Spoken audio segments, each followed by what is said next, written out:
Sziasztok! Ma egy régi ígéretünknek teszünk eleget, kihoztunk egy Yamaha DT125-öst, de miért is szerettétek volna annyira, vagy miért is kérik olyan sokan, hogy legyen DT125? Szerintem ez az egy Magyarországon, illetve a motoros, endúros piacon az egyik legkikerülhetetlenebb lépcső, ha valaki nem a verseny oldalról indítja a karrierjét, vagy a terepezős életét. Pontosabban kifejezetten, ha nem a verseny oldalról, általában akkor jön ez szóba. Igazából ez egy hobbi motor. Ez egy dual-sport motor, ami a mai napig az egyik legjobb hírű dual-sport motor. Nagyon-nagyon kevés ismert típushibája van, talán nincs is igazi típushibája. Ez nem azt jelenti, hogy bármelyiket megveheted és jó lesz, mert azért biztos, hogy bele lehet itt nyúlni különböző érdekes dolgokba, de egy jól kitalált, nagyon jól kidolgozott, nagyon jól áttalált, átgondolt dologról van szó. De miért is kikerülhetetlen ez a motor? 23 lóerő az azért nem kevés. 23 lóerő azért már eléggé sok ahhoz, hogy szinte minden endurós helyzetben azért helyt tudj vele állni. Nyilván a legbruttább siratófalak nem lesznek ezek között, de azért elég komoly helyekre föl lehet jutni egy ilyen viszonylag jó láncátétellel, amit ha kiválasztasz, ez fölcammog mindenhol. Ugyanakkor alul pedig annyira kezes és annyira barátságos, hogy igazából embert lehet rajta tanítani motorozni. Tehát aki életében nem ült motoron, azt ráültetted, és a DT-vel megtanítod motorozni. Ha nem akarsz ki furra a gázt, akkor egy nagyon megbocsájtó, nagyon barátságos, nagyon jó tanuló motor társad lesz benne. Ugyanakkor, ahogy fejlődsz, és egyre kezdesz jobban motorozni, azért elkezded kihasználni az egyre több lóerőt, és eljutsz a 23 lóerőig, akkor eljutottál oda, hogy igazából átülhetsz akár egy ilyen gázgászra is, ami 300 köbcentis és 60 lóerős, és nem fogsz megrémülni, mert amíg mondjuk azon is ki nem nyit a power, amit azért el lehet találni, hogy hol nyit ki, tehát ezt megérzed, tehát nem fog egyszer csak ki rárakod, azt akkor hanyat vágni. Tehát ebben a 23 lóerővel rá lehet készülni egy nagyobb, akár versenyendúróra is. Tehát átsegít egészen a full kezdőtől a full komoly terepmotorig.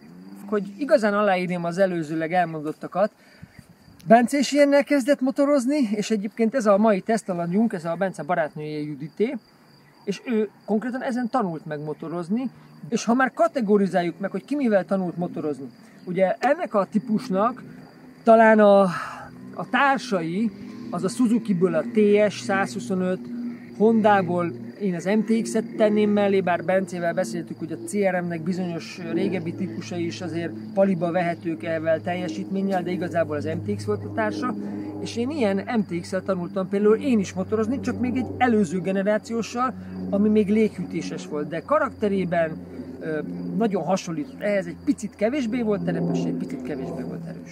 Nagyon sokféle verzióban és változatban volt ez, ebben nem is szeretnék belemenülni, mert nem vagyok DT ilyen hatalmas fan, hogy kívülről így tudnám, de azért pár dolgot tudok róla, amit meg szeretnék veletek osztani. Szóval ez a vízhűtéses blokk, ez gyárilag 23 lóerős, ha nincs lefolytva. Nagyon sokféle folytási verzióval adták ki annak idején, mivel ez egy street legál motor, a különböző piacoknak megfelelően, különböző lóerővel kellett és normáknak megfelelően kellett átalakítania a gyárnak, hogy papírozható legyen. Mik is ezek az átalakítások, és mik is ezek a különbségek, ez talán mindenkit érdekel, azért tökre nem mindegy, hogy egy 13 lóerős vagy egy 23 lóerős motorral motorozol. Az egyik ilyen biztos folytási pont, az a kipufogóba egy ilyen szűkítő gyűrű. A másik folytási lehetőség, hogy a légszűrőbe bevezető ilyen kis csöveknek az átmérőjét is csökkentik. És van egy harmadik pont, ahol még hozzá szoktak nyúlni, vagy hozzányúltak, az pedig a hengerfej. Többféle hengerfej és henger is van egyébként, de ez a hengerfej mizériának az a lényege, hogy van egy normál hengerfej, és van egy olyan hengerfej, amiben egy ilyen kis plusz égéstér részt alakítottak ki, ezzel gyakorlatilag csökkentve a kompressziót, nagyobb égésteret hagyva. Ez nyilván mindenki tudja, hogy ez egy kisebb teljesítményt eredményez. Hengerből is sokféle van, mert volt ennek egy utcai változata, a TZR. A TZR 125, az nikazilos hengerrel futott, én úgy tudom, hogy ezek vaspersejes blokkal futottak, nagyjából közel kvadratikus hengerfurat aránnyal, egy picit rövidebb lökettel, mint inkább kvadratikus, néhány milliméterről van itt szó, és ami még furcsa ebben, hogy a power szelepet itt elektromos jelekkel vezérlik, tehát egy elektronika által szabályozott power vezérlés van, már mint kipufogó ablak, magasság állító szerep. Ez egy 6 sebességes motor, és amit még érdemes róla tudni, hogy már ez a fajta verzió, ez már a 88-ban is, amikor kijött, balansztengelyel volt ellátva, ami ugye KTM-ekben valami 2010-valahány után lett hatalmas marketing fogás, hogy ugye nem rezeg rajta a pohárvíz, stb. Azért ezt már rég kitalálták a kétüteműeknél is, tehát nincs új a nap alatt. Futóműben nagyon érdekes adatokat találunk, mert azt hiszem előre ír 270-et és hátra 260-at, ami már egy olyan rugóút, ami azért előrevetíti azt, hogy azért itt már lehet valamennyire rendesen is terepezni. Ugye a teljes úgynevezett ilyen full verziójú futóművek, amik a legdurvább igénybevételeket is bírják crossmotoroknál, az nagyjából ez a 300 mm. Most ahhoz képest ez a 270, ez nem rossz adat. De hátsóban sem rossz a 260, ha belegondolunk, hogy mondjuk egy új 790-es KTM-nek, vagy akár a 990-esnek, ami itt volt, annak vannak olyan verziói, aminek csak 200 meg 220 mm a rugóútja, tehát ez igazából egy viszonylag hosszú rugóúttal rendelkező motor, és ha egy paraméterében nézem, azért ez egy hagyományos villa, és nem azt mondom, hogy egy cross futómű méreteit hozza, de hozzá kell tegyük, hogy azért ez a fajta méret, amit itt látunk, ez azért nem a legpiriszkább teleszkóp. Az én DR500-asomon vékonyabb teleszkóp van. Hátul pedig himbás futómű van, ami nyilván a rugózásban egy nagy dolog, főleg ebben az időszakban, amikor még ugye a KTM nem fejlesztette ki azt a fajta rugózást, hogy himba nélkül is egy viszonylag használható rugóút legyen. És ami az érdekes, hogy gyárilag zsírozható szemekkel van ellátva a himba rendszer, ami egy utólagos tuninggal a mostani motorokon is néha megtalálható, mert valaki ügyesen szépen megtuningolgatja magának a himba rendszert, és betesz zsírzó szemeket is. És most kérek minden DT125-ös fant és nem fant, hogy iratkozzanak fel a YouTube csatornánkra. Csapjunk is bele a lecsóba! Ha már itt vagyunk az extrém pályán, nézzük meg, hogy lehet átkelni ezeken az akadályokon. Azért nagyjából sejtem a korlátait, tehát ezen ma nem próbálok meg a legnagyobbat ugratni, amit valaha is ugrottam ezen a pályán. Nem akarom tönkretenni, de ugyanakkor meg akarom tudni, hogy tényleg mire képes.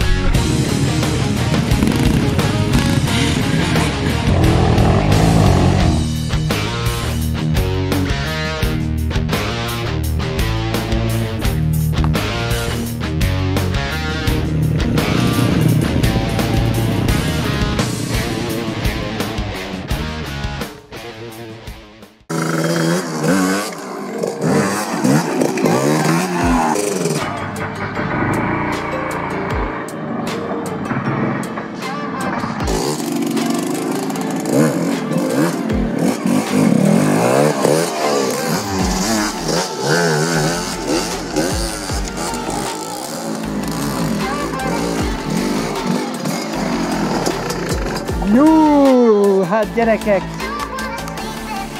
Soha nem csináltam még extrém akadályt poveren. És az a durva, hogy itt, ha rászabadítod a gázt, már pedig rá kell, mert ha nincs power, akkor hát átdöccen rajta, meg nem fullad le, de nem lehet kiemelni az orrát, meg ilyesmi.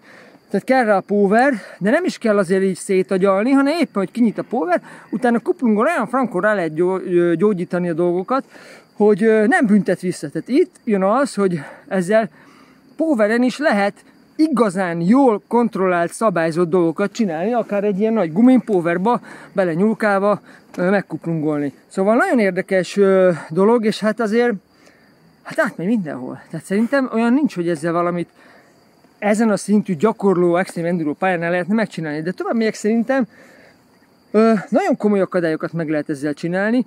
Powert rá kell tenni, és akkor elszabadul az a 15-16-17 lóerő szerintem, aminél többet egyébként szerintem egy nagy köbcentisen sem használok, csak ott nem 6-7 ezres fordulaton dolgozok, hanem csak 3-4 ezresen. Tehát itt van a különbség a kettő között. A futóműve jó puha, nem éreztem koppanást sehol. Tehát hiába verem neki oda a farönknek, vagy ilyesmi, nem. Tehát itt ez a himba látszik, hogy ez egy nagyon-nagyon jól kitalált dolog, hogy még egy ilyen viszonylag egyszerű dual sportmotornál is egy himba és egy közepesen eltalált rugózás is egész jó eredményekhez vezethet. Ültem már szerintem rosszabb rugózású korszerű crossmotoron, mint ez, ami erre a részre vonatkozik. Nyilván ez majd vissza fog ütni, ez a futómű majd a nagyobb sebességű részeken, de ide teljesen megfelelő volt. Nem koppan, nem bánt, nem gyötör. Súlya. Hát azt hiszem 117 kg ez papíron ez a motor. Nem érzem nehezebbnek, de nem is érzem könnyebbnek. Tehát ez annyi amennyi. Úgy érzetre egyébként azért ennek az eléggé fönn van a súlypontja. Elég sok anyag van ebben szerintem a vázba, elég komoly csőátmérőket használtak még ezekben az időkben, mármint falvastagságokat, és egyébként anyagvastagságra sem vékonyabb ennek sokkal a váza, de főleg itt a falvastagság lehet, ami szerintem itt így ezt a részt itt így megnehezíti. Acéltank, hát ezek is szépen apránként összeadódnak, komoly fém segédváz, Isten se tudja mennyi elektronikával, meg milyen kialakítású dolgokkal, amik azért mind csak fél kiló, de azok itt fönt vannak. A blokk az lent van ugyan, de azt sem hiszem, hogy egy agyon könnyített blokk, de szerintem ez az, ami rádúlja. Meg az a fejegység, ami itt van, szerintem ebben van egy ilyen 4 kg műszer itt fönt, az tuti.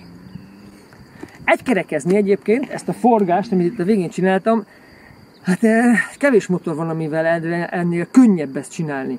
Annyira nem büntet, és annyira nem akar lefulladni, hogy ez aztán tényleg veled van. Ha valaki szerintem egykerekezgetni akar így tanulni ezt a lassú egykerekezést, ez egy jó cucc erre.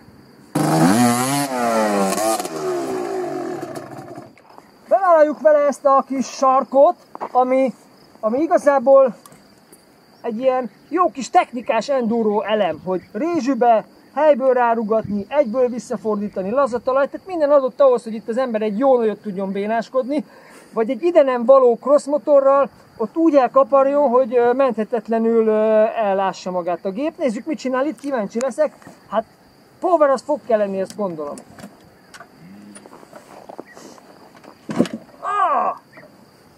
Ez a szarcsizma.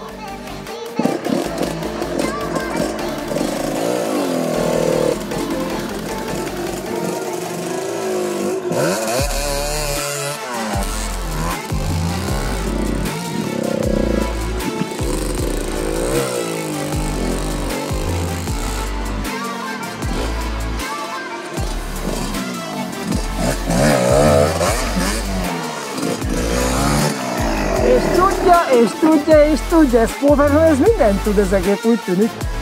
Ha leesett, utána beesett a fordulat, és ami itt nagy segítség, mikor itt az egyenesbe egykerekezgetem és forgatom át, az ott nagy hátrány, hogy ott már nem elég. Tehát ott power nélkül nem tudod átforgatni. Legalábbis én nekem nem sikerült, így bebőgött. Ott azért le kell kuplungolni valószínűleg majd, de ezt majd az átfordulásoknál kiderül, hogy is lehet ezt igazából átfordítani. De maga a rugatás, a visszatapasztás, hihetetlen, hogy poweren visszatapad. Tehát hiába van pörgetve, mégis beletapad, mert az a powerezés az azért nem egy olyan powerezés, mint ott, hogy 60 lóerre elszabadul, és akkor próbáld meg valahogy átvinni a talajra, hanem akkor is ez a baráti 15-16 lóerő akar visszatapadni. Nagyon rövid az egyese, tehát poweren ugrott itt egy olyat, amit nem is tudom, az alapjáraton ugrik kb. Tehát hozzá van ez állítva, ez az áttétel ügyesen ehhez a motor karakterisztikához.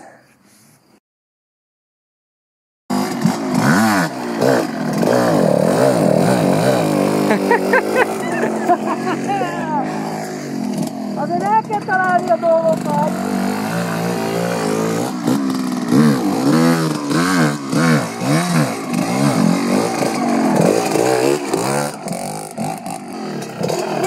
Nem rossz, nézzük tovább. Azért túl sokat nem fogok csinálni vele, mert nagy a fordulatszámkülönbség.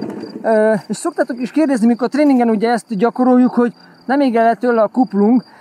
Tréningen nem, azoknál a nagyobb motoroknál itt azért vigyáznom kell, mert nagy a fordulatszámkülönbség, viszonylag nagy erőt viszek át, és akkor nagyon melegszenek a kuplungtárcsák.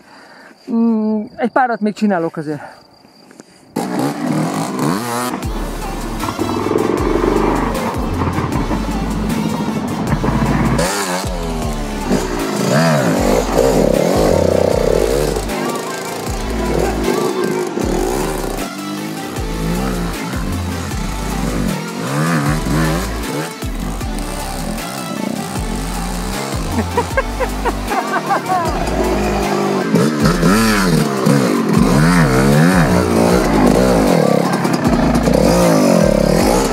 lehetni.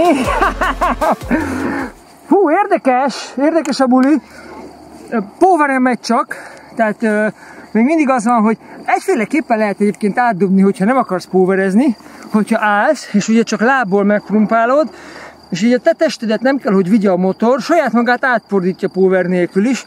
Ez a technika is hasznos lehet bizonyos esetekben, ha például elég a tapadás úgy, hogy csak megnyomom a külső oldali lábtartót.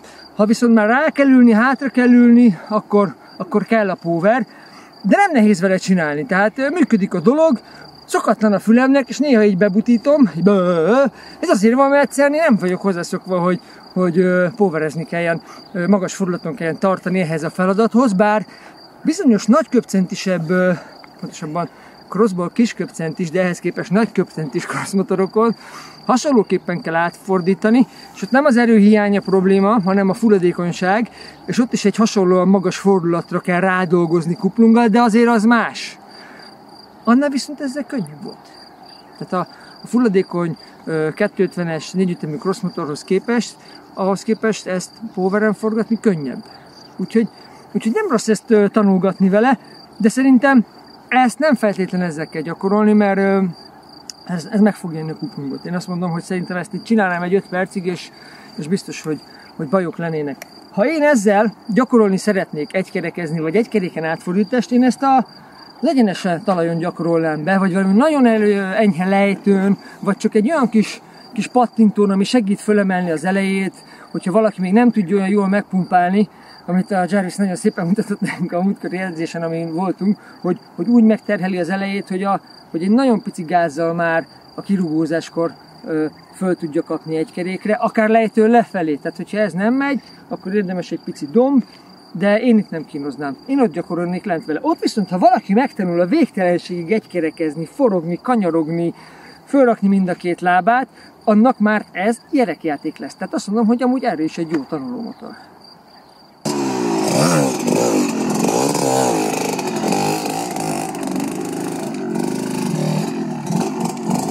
Hát az, amiről beszéltem, hogy erre tök jó, tehát itt egy ilyenből fölveszed, és a végtelenség el lehet ezt finomítani, ezt a technikát, hogy jobbra is tudj kanyarodni, balra is, fékkel, fék nélkül.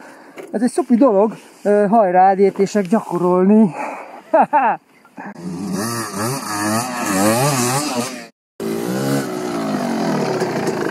Nem rossz, igazából szerintem az eleje hátulja az harmóniában van, nem dobja fel a seggét, nem pattintja föl, nem túrja le az orrát, ez szépen mozog. Tehát ez ügyesen ki van találva ez a futómű, hogy milyen csillapítások és milyen rugóerők vannak, bár mint szokás szerint nem állítgattuk, mert nem tudunk sok mindent a dologról, annyi, hogy azért működnek ezek a teleszkópok, tehát nincsenek elfolyva vagy ilyesmi. Figyelj, én mentem már egy rosszabb motorral, bár megint az van, hogy szerintem, ahogy ezt most itt végigmegyek, már 3-asba, meg úgy érzem, hogy már haladok, meg zúg is, meg olyan, de ez még mindig egy olyan 30%-kal kisebb tempó, mint szerintem bármivel is itt jönnék így kipróbálni ezt a részt. Tehát igazából... Mit szólnál akkor, hogyha úgy mennél egyet, mint még a DRZ-vel mentél, hogy kicsit ilyen eltúlozva, hogy már itt tehát roncsuk már, ezt most még szépen ki tudta dolgozni. Most csináljuk meg azt, hogy belebutoljon a futóművel. Aha, nézzük meg. Be. Jó, sajnálom szegényt, mert amúgy olyan finoman meg szépen dolgozik. Hát jó, nem esik jól bántani így, vagy így. Azért nem is jöttem gyorsabban, mert ugye ez jó megy, és nem rossz a tempó feltétlenül. Na mindegy. Butítsuk bele szegényt. Jó van, semmi baj, kibírod egyszer.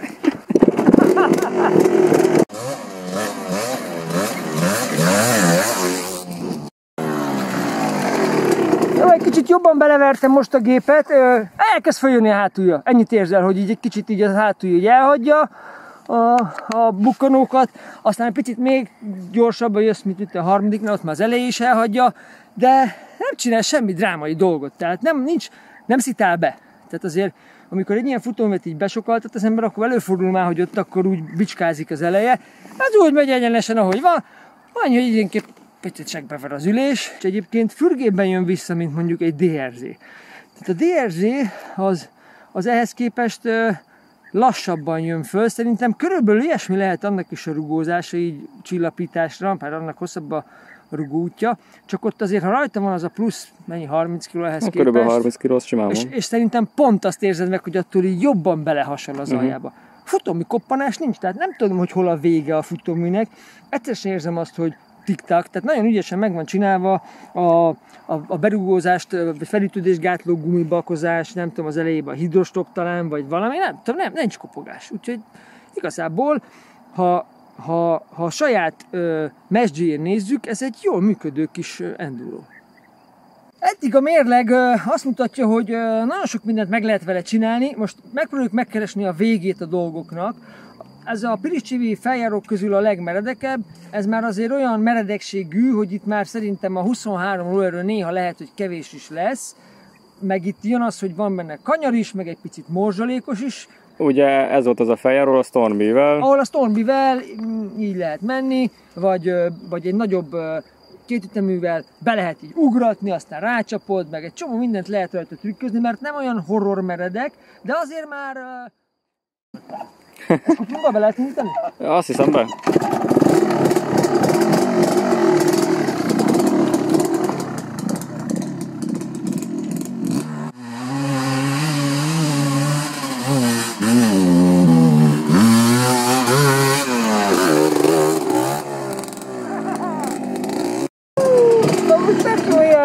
Kis teljesítményű motorral menni, mert végre átéred az, hogy nem az, hogy így valamit csinálsz, azt majd ráhúzod, hanem itt ügyesnek kell lenni, hogy fordulaton tartsd, életbe tartsd, ha elfogyott, gondolkodás nélkül szúrni át egyesbe és tenni rá a gázt.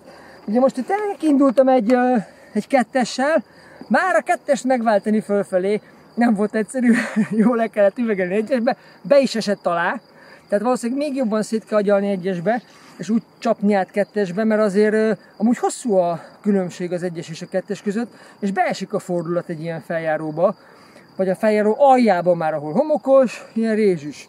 Tehát ott meg kell szúrni neki gyorsan a kettest. Aztán itt én húztam neki a gázt rendesen, de valamiért így bebukott. Amúgy tök szépen jött egy ideig, aztán három erején szerintem bele böffent picit. Nem tudom, hogy mi lehetett, ez lehet beállítási gond is, hogy ilyen nagy gáznál én most még rátettem a csutkát, lehet, hogy kicsi a főfúvóka, vagy ebbe a pozícióba valami elfogyott, vagy nem eresztált eléggé a csap, bár nem szegényedett el, hanem így nem tudom.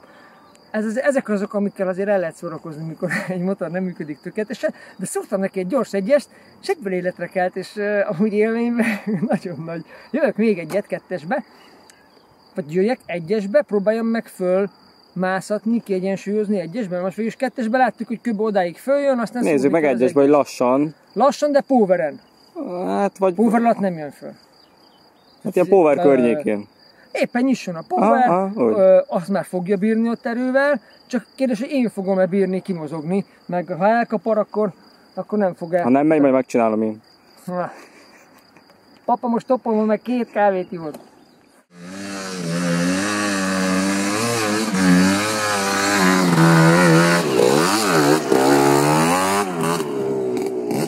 Előhozza szerintem a felhasználóból, hogy tud-e motorozni, vagy nem. Itt nem tud elcsalni azzal, hogy hopp, egy kicsit kijött alólam, mint egy 300-as, hogy befulladsz 3-szor, ráhúzod, és ott még mindig. Meg kijött alólad így, be akarsz borulni, és akkor átleszel, azt majd magad alá motorozol a következő 2 méterbe alá, csalod, azt majd lesz valami, akkor te elcsíped, aztán megint vissza. Nem, itt ezt szépen ott kell tartani, és ha úgy van, akkor még esetleg meg is kell pumpálni, mint hogy én is ott a biztonság kedvéért mindig az egy kicsikét adtam neki egy kis tapadást. Nézzünk egy fordulatszámot.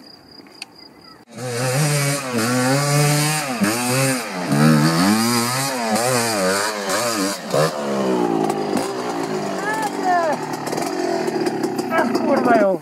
Tehát végre bele kell adni apait, anyait, pumpa, gáz, odébb tesz, ott betapal, ez én, nekem nagyon tetszik. Egyre jobban jövök rá, hogy egyébként minél valami motor, minél terepre egy kicsit alkalmatlanabb valamilyen szemponttól, annál jobban élvezem. Kezdek pervers lenni szerintem. Jó, megnéztem, 6000-nél már ilyen poweros, acélos kis érzésed van, és ha nagyon oda cseszed neki, akkor 8, de a fölé nem nagyon forgattam itt. És ez az a fordulat, ahol egy olyan erő áll rendelkezésedre, hogy látszik, hogy az én 70, nem tudom, 5 kilómmal is, nincs vele gond. Ha betapad, kerékre áll. Te mondtad ezt, Bence, és igazad van, hogy azért picit egy lépéssel előre kell menni, tehát azért ki kell nézni, hogy ott most az még meredekebb lesz, érdemes rákészíteni egy kis gázt.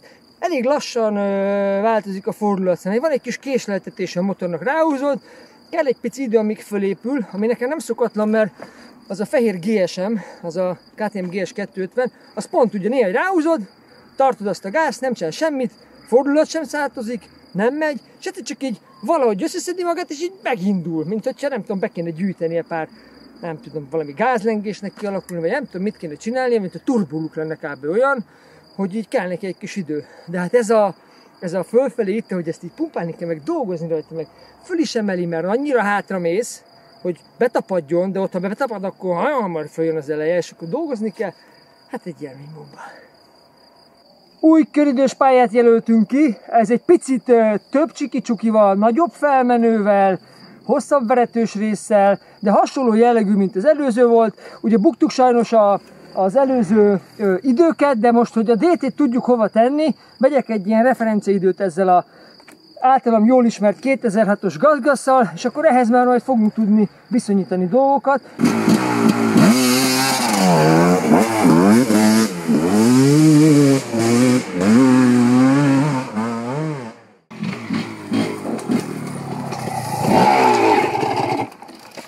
Jókor lesz szerintem.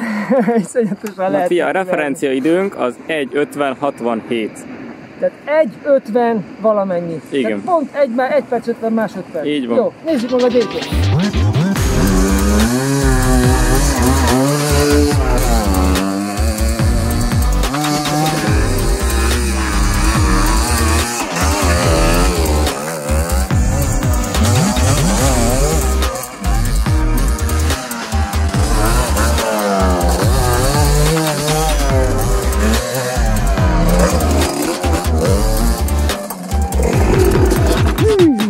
Hát itt azért más dimenziók vannak. Míg a gázgasszal a harmadikban fölfelé fékezni kellett időnként, meg elvenni a munyát, hogy nehogy itt besokaljak, vagy valami hülye helyen kirepüljek. Ahhoz képest itt hát igaz nem tudtam fölváltani kettesbe. Valahogy most nem adtak ki, szerintem túlságosan gyorsan akartam menni, ráhúztam azt a gázt, ahol már esetleg nem is megy. Meg amúgy is a kettes eznek már egy határeset. Igazából ezt jó ízléssel egyesbe lehet, nem is sikerült a felvételen se a kettes. Hát, hogy mondjam, ha ilyen szemmel nézem, gyötrelmesen lassú. Tehát úgy érzed, hogy így anyád. De miért? Menjél már. Na, végre. Jó, és akkor végre valahol ugye belendülsz, mert lejt, és ott fölgyorsulsz, akár majdnem olyan tempóra, mint azzal fölfelé mentem, és ott meg besokalsz, meg eldobál, meg a fék, hát semmi, alig fog. Szóval megtaláltuk az igazán gyenge pontját, tehát ez a gyors tempó, tehát azt mondom neked, hogy egy közepesen nehéz enduro körülmények között jobban helytállsz vele, mint egy bármilyen veretős részen, mert szerintem ezzel amúgy nagyon le lehet maradni. Már egy SX125-től, vagy bármi igazi vérbeli terepmotortól, de még azt mondom, hogy egy DR500-tól is fényévekre lemarad ez a fajta teljesítményhiány. Itt kevés a 23-ló. Nos, túl vagyunk ezen a szuper hétköznapi délutánon, amit itt az Pirisség MX Centrumban töltöttünk el. Összességében egy nagyon kedves, barátságos, jó motorral állunk szemben, kiegyensúlyozott nagyjából a futómű tudása, a teljesítményével, a kezelhetőségével, sőt, azt mondom, hogy a kezelhetősége az szinte már tökéletes. Nagyon jó belépő szintű motor ez, nagyon jó előkészíti, hogyha vásárolni akarsz egy nagy motor, de nincs tereptapasztalatod, akkor ezzel simán meg lehet tanulni mindent. Ami érdekesség volt, vagy ami furcsa volt, hogy volt egy pár olyan nem várt dolog, ami létrejött vele.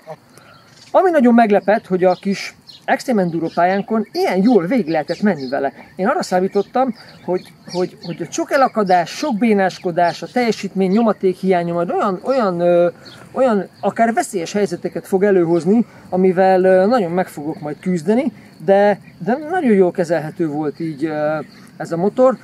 Ez volt az igazi meglepetése a napnak. Ami viszont egy picit várton aluli számomra, az a tempó. Tehát itt a tempó egy kicsit meredekebb följáróba már a gyötrelmes kategória tud lenni. Tehát ez igazából nem fölszágult, fölkapar, hanem fölmászik, de már már a mászásnak azt az értelmébe kell venni, hogy így tényleg így kapaszkodik, meg már mindent csinál, hogy egyáltalán fölérjen, de ott maga az élményszerűség abban van, hogy egyáltalán rajta tudsz maradni, meg föl tudod őt vezetni, föl tudod mászatni, de olyat nem tud, mint egy nagyköpcent is, akár régi enduro utal, vagy az én DR500-amon, ahol azért dorötyintek neki, és akkor ho-ho-ho-ho, egy kerék, kaparvászás, buli van kategória, itt a fölfelék azok lassúak, és nem csak a fölfelék, hanem általában minden, mintha felezőbe lenne rakva egy terepjáró, hogy úgy mindent megcsinál, mindenhol átmegy, jó meghúzatod, átdöccen, átugrik rajta, de fel olyan lassan, mint bármi más.